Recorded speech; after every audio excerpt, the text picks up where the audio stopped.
Hi May, happy birthday. I hope we will see each other soon. What you are now is God's gift to you. What you will become is your gift to the Lord.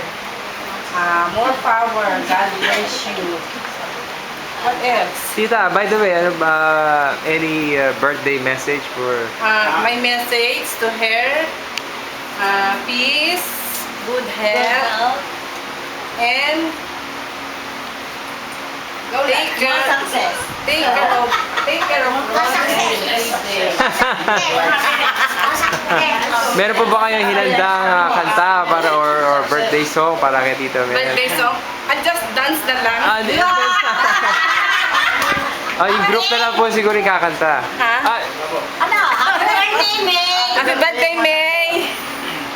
Hope to see you soon. Tara!